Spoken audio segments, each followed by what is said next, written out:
हो बाई साहेब, तुम्ही सांगितल्याप्रमाणे सर्व सामान आणले.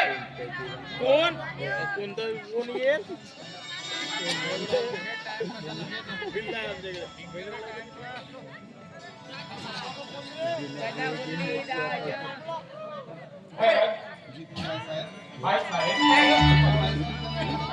आमच्या बाई साहेब म्हणजे आमच्या आई प्रेम वाचल्याची मागणी मूर्ती आणि आमचे मालक म्हणजे दयाचे धनी. आपल्या गरिबांच्या भल्यासाठी स्वतःचं वर्चस्व आम्हाला राहायला झोपड्या बांधून दिल्या. छोटे मालक रजत बाबू जेव्हापासून जन्माला आले खरं जे वातावरण बदलले. आज बऱ्याच दिवसांनी रजत बाबू विदेशातून घरी परत येत आहेत. देवा अशीच कृपा असू दे रे या घरावर. काय रे बाबा राजू? अरे काय मागतोयस तू देवाकडे? काय मागतोयस तू? काय मागणार बाई साहेब? घरावर कुणाची वाईट दृष्ट लागू नये म्हणून. बरं हा तुम्ही सांगितलेलं सर्व सामान आणलं. स्वयंपाकाची पण तयारी चालू का? फक्त छोटे मालक येईपर्यंत वेळ होय हो, त्याच्याच तर वाटेकडे अगदी डोळे लावून बसले मी. खरं तर त्याच्या जन्मामुळे या घरामध्ये अगदी आनंद संचारलाय बघ. नाहीतर देव जाणे माझ्या नशिबाचं काय झालं असतं त्या विठ्ठलाला बरं राजू, तू घरी परत जाणार होतास ना? बरं थांब पैसे आणून देते तुला.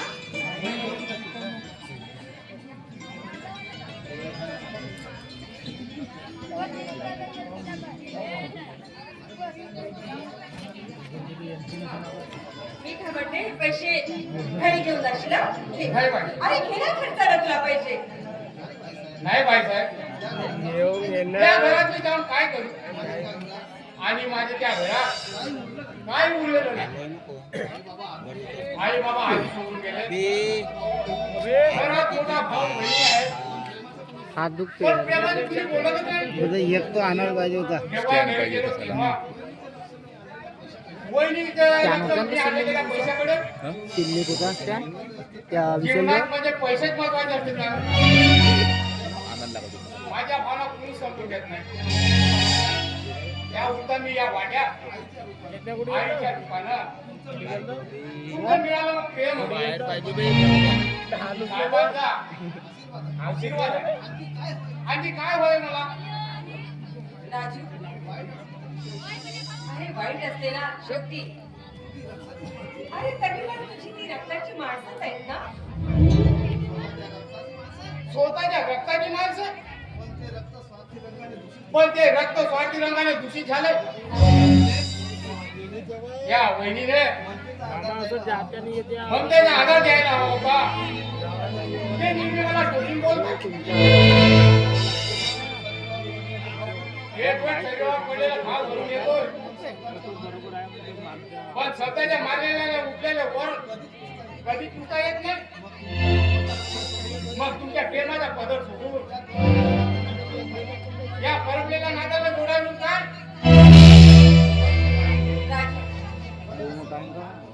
बघ राजू, हे बघ, अरे मी आहे ना.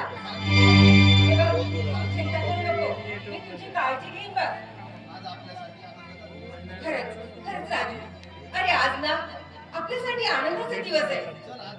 चल तू आज जा आणि नाश्ता कर बरं. घे. चल, द्यायला लाग.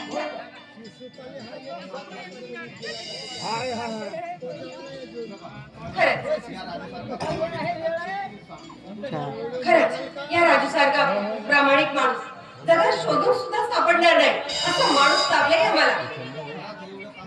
खरंच घरामध्ये एवढी कामं करतो पण पगाराचा कधी विचारच सुद्धा नाही. खरंच रे देवा, देवा परमेश्वरा, विठ्ठला पांडुरंगा आणि त्याला सुखी ठेव. पण इतका वेळ झाला अजूनपर्यंत हे कसे आले नाही? का बरं इतका उशीर लागला यांना?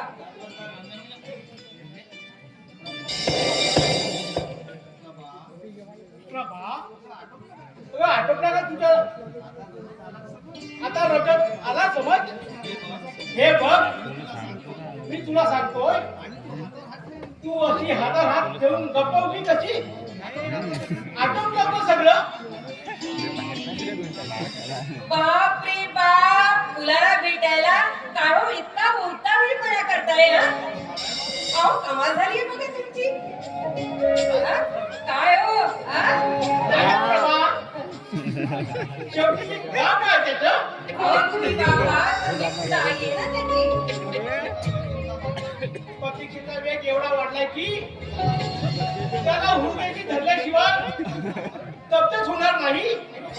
प्रभा, खरंच धन्य तू. आधी नको ते हवं बोललोय, तुझा अपमान केलाय. असल्यावर मनात येईल तसा वादळ केलं, पण शेवटी बाळाचा सुख देऊन औषध सुगंध भरवलीस. प्रभा, मला माफ कर. अहो हे काय बोलताय तुम्ही? हा? काय बोलताय तुम्ही? अहो झालं गेलं सगळं विसरून जा बसलेली आता. हे बघा, अहो तुमचा राग ना अगदी स्वाभाविक होता. आणि हे बघा, काही झालं तरी माझा सुद्धा आईचं काळीच होते ना. अहो मी सुद्धा खुश भरावी म्हणून अहो क्षणाला अगदी मी जळत होते बघा. अहो खरंच त्या देवानी परमेश्वरांनी माझी खूश उगवली आणि माझी लाज राखली हो. बरं बरं हो देशपांडे साहेब, अहो आम्ही तर तुम्हाला अगदी बाळ दिलंय.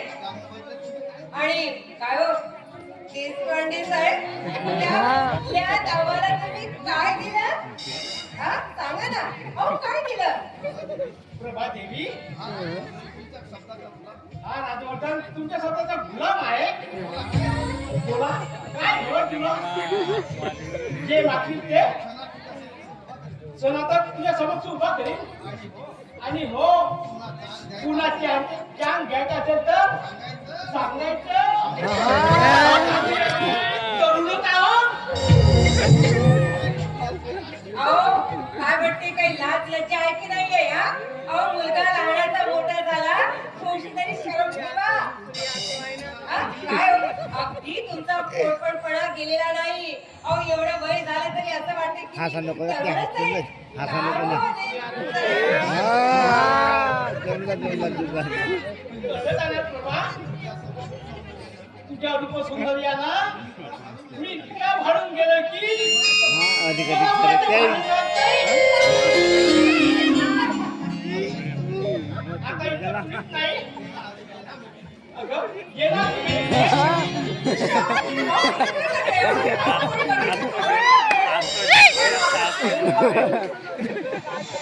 अबे नाण्या तू काय अबे हे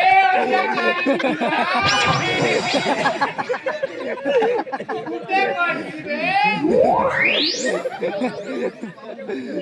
साला उचलून मार पार डोळा मारला.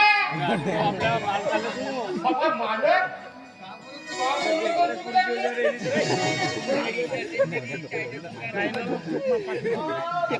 घरी बर येतो म्हणून मी घाबरलोय.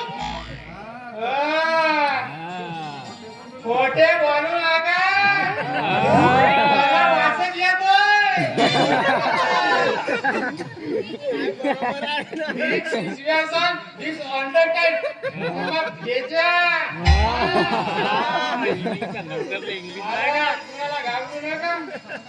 सांगा मला काय झालं का? चूक नाही का? तुझ्या नाकात कोण टाकेल? मध्ये वास येतोय. जा आधी आपलं काम कर. येऊ नको ते आता. पण माझं काय घडलं तर मला सांगा. मी आतमध्ये तयारीशीच राहतो. पायातच राह.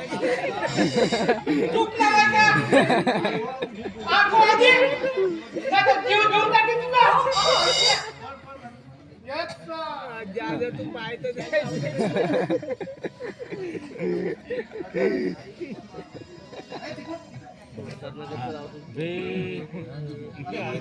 आनंद काय गोष्ट काय बाबा अहो अहो बघा अहो प्यारी करायला अहो प्यारी बघा आरती आरती अहो चला बघा अहो चला ना अहो चला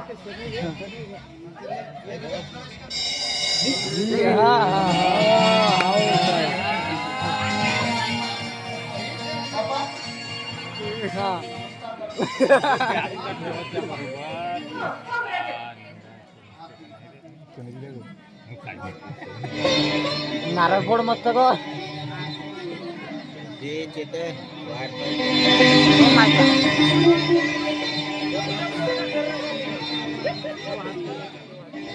खर्रा खाते परदेशात जाऊन खर्रा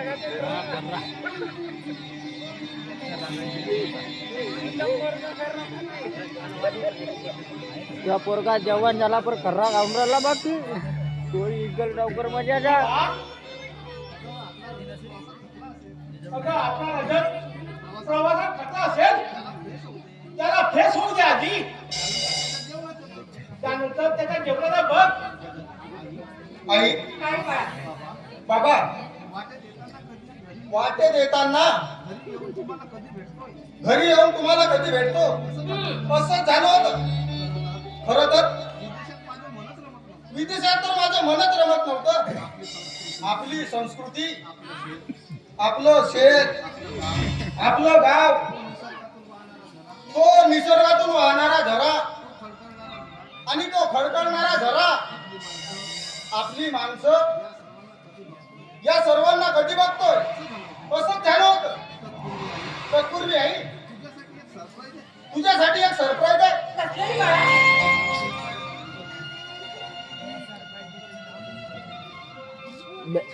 बायकोचं आणलं का? आज तुझा वाढदिवस आहे. अहो बघा ना मला वाटलं की आपला रजत विसरलाय माझा वाढदिवस पण बघा अहो मुलगा पडायचा आहे. तेव्हा केलं अहो प्रभादेवी देशमुख. ते काढतो ना माशी ते काढतो मी इकडे जाणतो एवढा पहिले त्याची लक्ष राहू.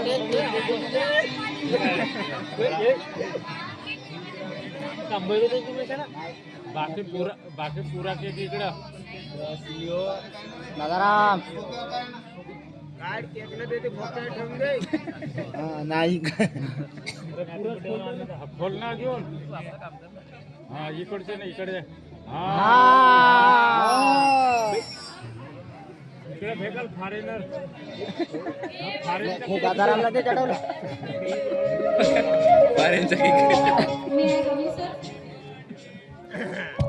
अजी रजत अर्धा केक इकडं जोरानं अहो, रे या ना. अहो पाटील पाटील पाटील मे कमी हा असा नाही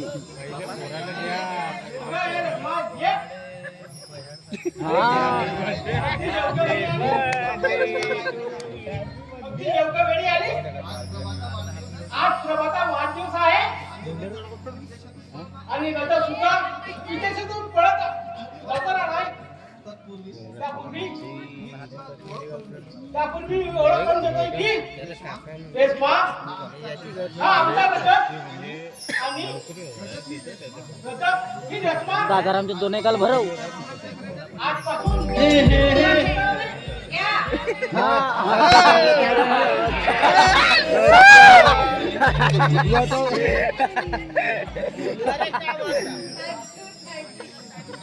गोंडेकर साहेब आलेले आहेत.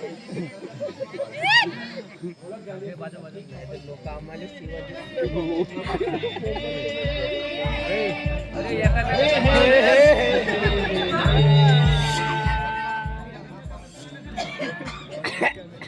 खोकला येऊन गेला ते किलकला तर रे पाणी आहे ना मी काय म्हणते ओळख झाली ना तुम्ही एकमेकांना ओळखताय ना तर मग ठीक आहे तर घ्या तुम्ही सुद्धा एकमेकांना हो आई बारी बारी दिये, हाय बारी बारी दिये, गाणं बाई.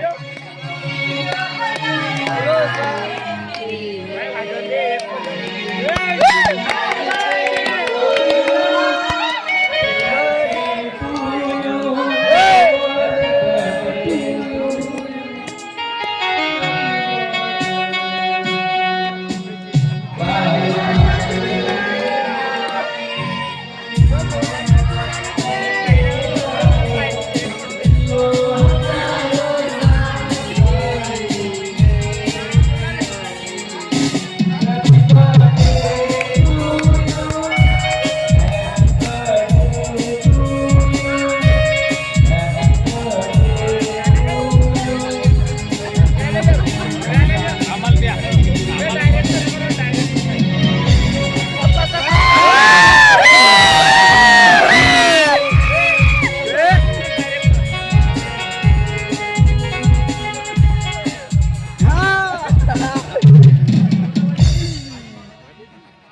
हा मी काय म्हणते माझ्याकडे रेश्मा आहे ना अरे अगदी खूप मेहनती मुलगी आहे खरंच आपल्या तुमच्या बुद्धिमत्तेनं कित्येक परीक्षा तिनं उत्तीर्ण केले बघ आपण बघा ना आणि बघ ना अरे दर सेवेचा लागलेला ध्यास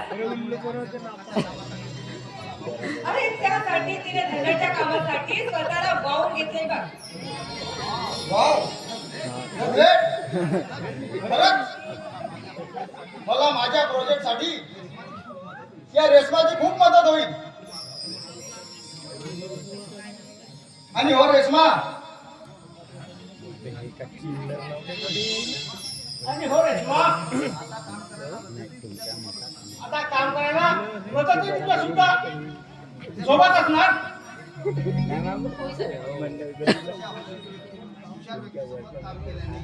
अशा हुशार व्यक्तीसोबत काम ते केलं आम्हाला माहिती नव्हतं. माझा अनुभव ना चांगलाच होता. बरं सर मी काय म्हणते ते सोडा या फाईलमध्ये तुमची सिग्नेचर आणि या चेकबुकवर पण तुमची सिग्नेचर हवी आहे मला. So, please. बरं बाबा द्या ती फाईल सही मारा सही. पेन कुठे गेला पेन? हा तो पेन आहे त्याच्यावर पेन आहे ना. एरिक हा. फॉरेन मध्ये पाठवला का? उर्दू मध्ये मारजो सर ही checkbook. हा, येते एक सही मारा. गेलं रे दादाराव. हा चल बाळा रजत तुझ्या आवडीची मी पुरणपोळी केलेली आहे चल बरं तुला जेवण वाढते चल बरं बरं रेश्मा या पैशातून प्रत्येकी शेतकऱ्यांना प्रत्येकी 10 रुपये वाटून द्यायचं आणि प्रत्येक 2 एकर जमीन भूमिकांना वाटून द्यायची हे बघा सर. फॉरेनर वाल्यांचा दुसरा मुलगा. माहिती काढली. प्रत्येक शेतकऱ्यांच्या दरम्यान गेलेला योग्य हिस्सा तुमच्या शेतीतून मी त्यांना वाटून दिलाय. आणि हो शेती करण्यासाठी ना हे पैसे मी वाटतच करणार. पण सर मला एक कळत नाही एक समस्या आहे हा तुमचं लहान भाऊ या गोष्टीसाठी अगदी काम होत नाही. काय त्याची एवढी मजा माझ्या शब्दात नाकार करतो तू काळजी करू नको रेश्मा मी प्रतापला समजवीन तो नक्की ऐकेल माझी त्याचा काहीच आता फायदा नाही दादा पाणी डोक्याच्या वर गेलंय मी आता त्याला भेटून आलो आधी जमिनीचे वाटे करा वाटात बसा जमीन असं तो बोललाय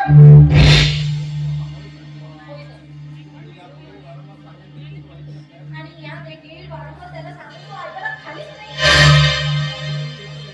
बरं सर मला टाइम होतोय मी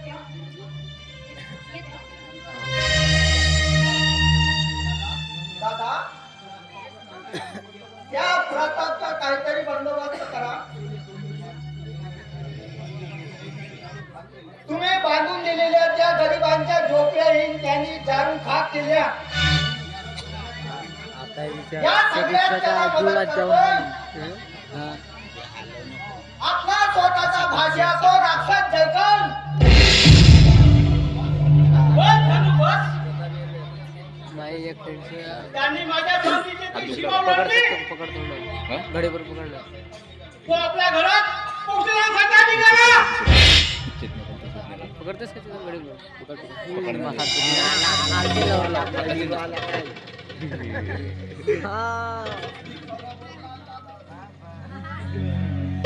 अगदी खरं बोललाय दादा तू. पाठ बरवतील तुझा ओ पण मी सैतानच आहे.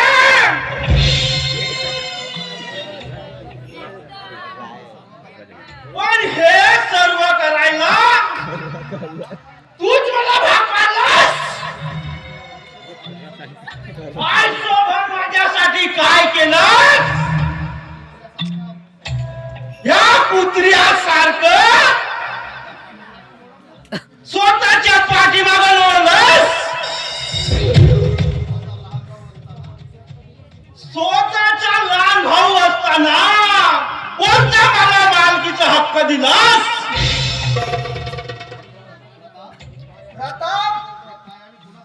हे काय आणि कुणासमोर बोलतोस. याचा भान आहे का तुला. होय मी पूर्णपणे भानावरच आहे. त्या भिकारी शेतकरी स्वतःची जमीन वाटून स्वतःला देव ठरवतो. पण या गोष्टीला माझा तीव्र विरोध आहे. दुसऱ्याला जमीन दान देऊन स्वतः भिकारी होण्याचा मला शौक नाही. समजलास. प्रताप त्या गरीब शेतकऱ्याच्या जमिनी दखल केल्या. त्या भूमी नाही त्याला काढून घेत नाही तू. ते मला काय सांगू नको दादा. त्याला तुमचा पुरगा वाटत असेल तर तू आपल्या आयुष्यातली जमीन कुशाल दे.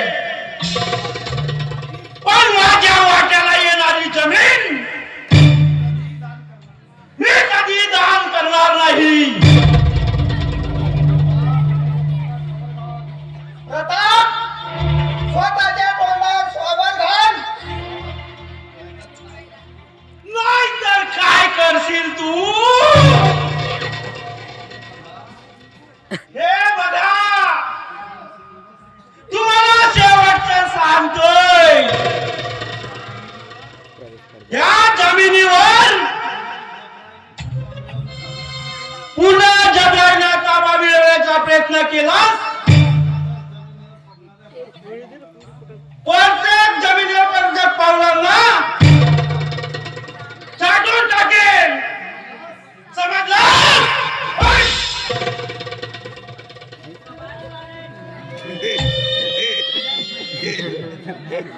दादा आता काय करायचं.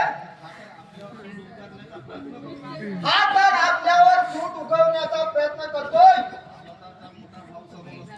स्वतःचा मोठा भाऊ समोर असताना बघितलंच ना